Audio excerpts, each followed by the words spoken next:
Voilà. Invité de Kid Matin. Cordon Gento Bouloki. Bonjour, bon début de la semaine. Je dis à tous nos fidèles téléspectateurs que vous êtes les coordonnateurs d'une grande structure Asbel Grand Massina. Cordon Boye Ibola Kid Matin. Bonjour, merci aussi. Nous souhaitons une semaine à Malamu. La PCP Bandegonion sur la Congo Mbote. La PCP Bandegonion en particulier à Massina Mbote. Tous en Sangona Mawa. Parce que tout le monde ça, moi na Chango, moi na Congo. C'est mon père spirituel, Dr Patrice Fumumba. Okay. On a profité à l'occasion pour nous présenter ma condoléance à ma mamie, la veuve, na Bana, et puis na famille biologique là. On a présenté ma condoléance à cette grande famille, à les assemblées de l'église, na Congo, et puis na Libana Mboka. Ils ont passé, kasi, Azana biso po ate biso makambo belé, autour tambola nango, et Aza l'homme de la maturité. On les a cachés là pour continuer à défendre un comportement. Décédé à Istanbul, hein? Oui, exactement. Au final, les bandes malades de Tunis, qui m'ont attendu.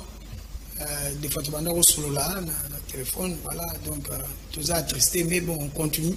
Les gens vont écouter à Bisso, sans c'est un devoir, mais un sacrifice, surtout pour Namboka. Donc, voilà.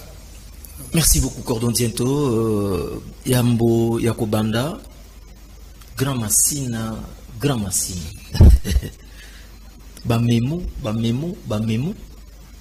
La fois passée, entretien avec le bourgmestre de la commune de Massina. Memo concernant la disposition Isoama liée à la colonne et les embouteillages. Contact avec l'honorable président de l'Assemblée nationale, Godin Poui. Memo Moussoussou, un gouverneur de la ville. Pour marcher à liberté, brièvement. Brièvement, je dirais que d'abord merci pour la présence de oui.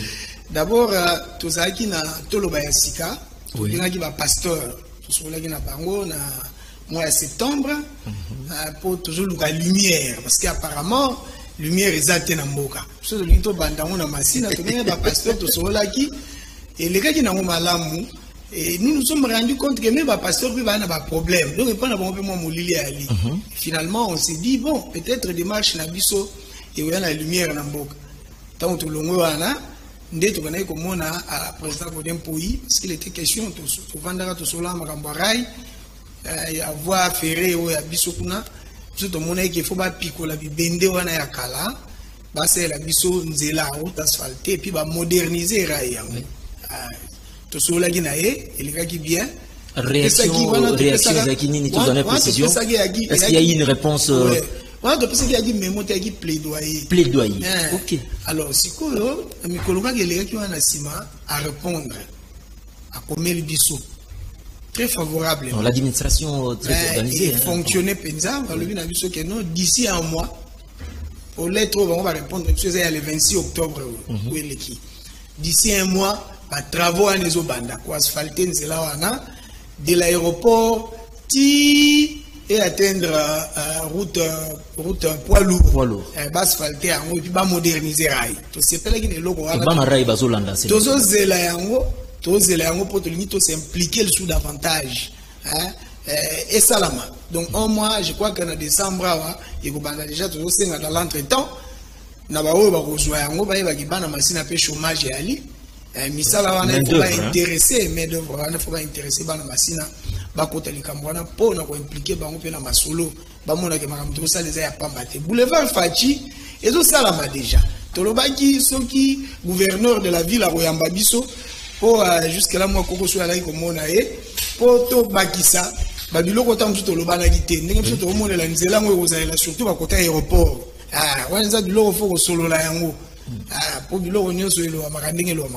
Alors, tant que le 31 octobre, il était question tout le monde a beaucoup maître. Tout le monde qui en a parté, tout le monde va service, tout celui qui a la population. Il faut tout sangana, tout remettre un mémo assorti des recommandations à la population.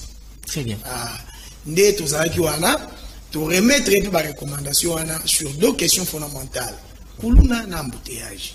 Na banina na embouteillage ça moi soni et pas na biso ndere ba tomayele bazate loko mu umeli ils ont dérangé bino mais ils ont tika la bongo finalement Congo ils ont bangisa na biloko mususu.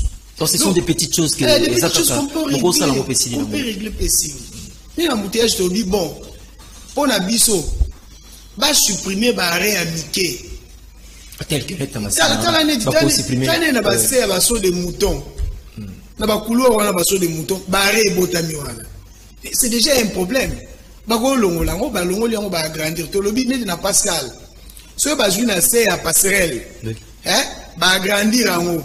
Ba jui se à passerelle ba pousser au moment muke tina entrer wana ya wenze wa kati déjà aux arrêts.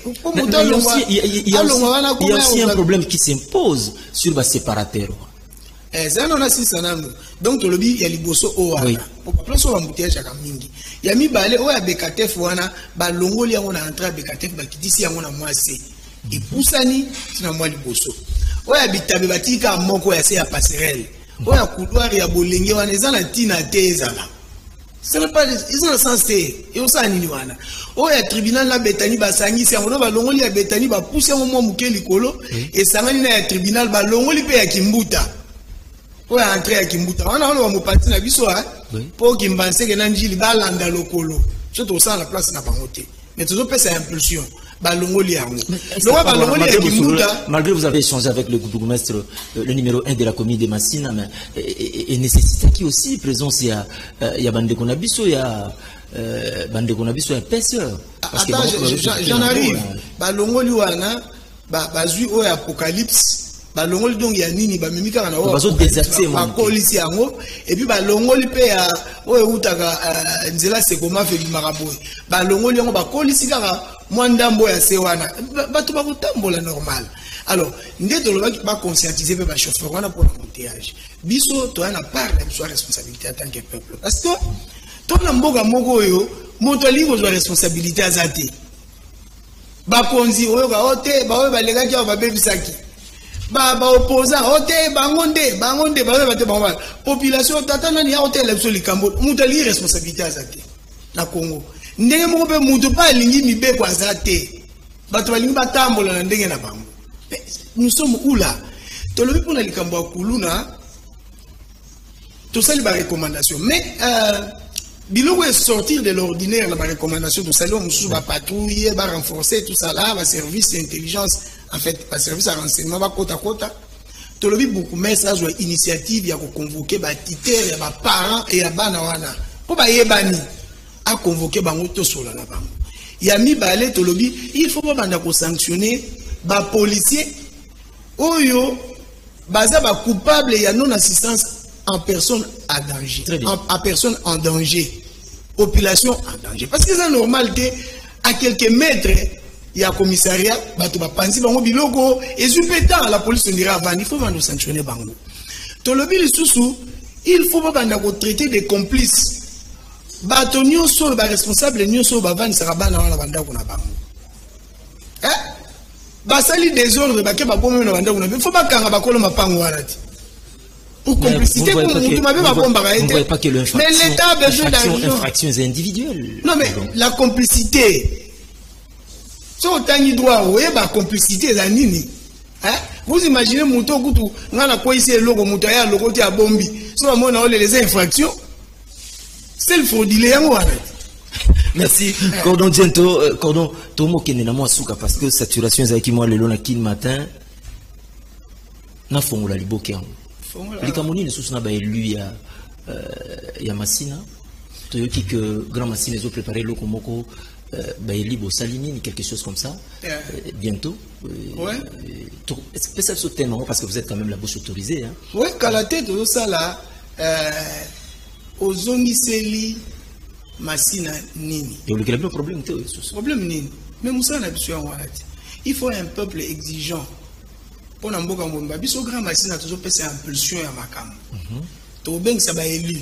to lobby na kati invitation oyete to comprendre bayaka esika moko tu na ba oyete to comprendre to c'est une mauvaise campagne oyebi tant to bani masolo grand Massina nan ku to vandi c'est on te ça que émission parce qu'il faut pas forcément soit répondre que grand Massina bo c'est émission mo na collègue na yo grand nani Paul Tosua émission ali boso to lobaka to kolanda ba voix ya bana Massina na banzoto batonyo so bazui yango o baza élu sérieux. Non, parce que vous ne comprenez pas, il faut être intelligent pour comprendre des démarches. Il faut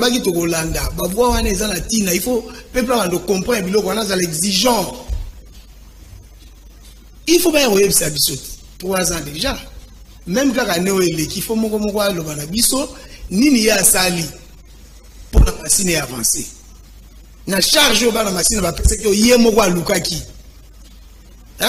Ozongi seli masina nini tokobenga bango nyonso to yebi baya to solo national na provincial baya to solo la po oyebi kaka bizeli ya grand masina bato tout bakozala ba notable bakozala ba personnalité bakozala baya ya bakozala to vandi to sololi to zuma loba esili to pesi bango pe maloba moko alobi ngai en tout cas la bundaki bitumbatel ngai na tonga ya eloko boy bien toujours kolisa bango il faut to kolisa ba politiciens. Merci beaucoup Cordon Gento, je rappelle bazolanda partout dans le monde entier, il est le coordonnateur de l'ASBEL Grand Massina. Cordon Gento to komina suka to zaika na quelques minutes poto solo la a ezaki le matin donc zaka réparti 10 minutes 12 minutes, c'est comme ça se passe bande bazolanda dans le monde entier. Maintenant na 4 coins du monde, les mots de la fin.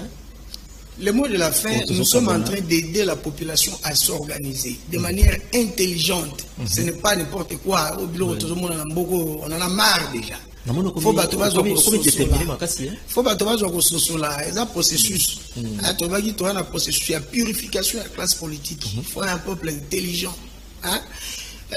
Na ligne na lobaka comme Mukeli comme marché à liberté to ala ki lobby juste une minute na administrateur exactement to so la gina e après c'est une garantie que banquette est déjà lancée procureur il y a biso kuna procureur de la République bazo mena banquette aussi na gina e basa banquette wana mbango po souci na e pezali ba réhabiliter de quoi sécurité dans le groupe Grand Massina ils sont aux arrêts ba réhabiliter ouais il y a eu des poursuites déjà donc basa ba réhabiliter rapidement ba table wane baby pour maman bazongi na koteka oyiba famille belé na minito yo ba ebi ndenga goliati baliaka wana donc basa lango rapidement et puis il nous a rassuré que bako luka moi muke ba pesa ba baby silo na bango et nous l'accompagnons na musala wana nous la bien que toi na ba bitumba na biso le deli comme monsieur c'est pas gouverneur mais pour ça nous compatissons et nous l'encourageons d'abord pour to lingi comme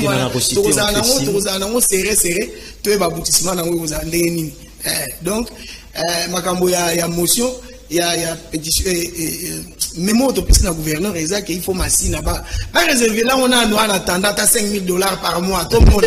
Merci. Le numéro de contact Cordon Gento ba to poto ba bengi so numéro contact comme ça tout des informations qui numéro contact échanger 081 810 31 53.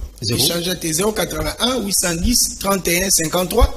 La vérité quand attend les amouké pour m'assurer les bonnes choses ne dire pas. Vraiment. Merci. Cordon Gento, merci à tous les fidèles téléspectateurs de Canal King Télévision. Ça en est fini pour aujourd'hui. Demain vous allez retrouver Laurent Fabrice Balsomi. Donc moi je vous retrouve cette même semaine. C'est pour ces jeudis. Et le début de la semaine, le début de week-end, ça sera pour le vendredi. Restez branchés au programme de Canal King Télévision, le choix de l'excellence, la télé, vérité et le programme continue. Merci. À la prochaine. Bye bye.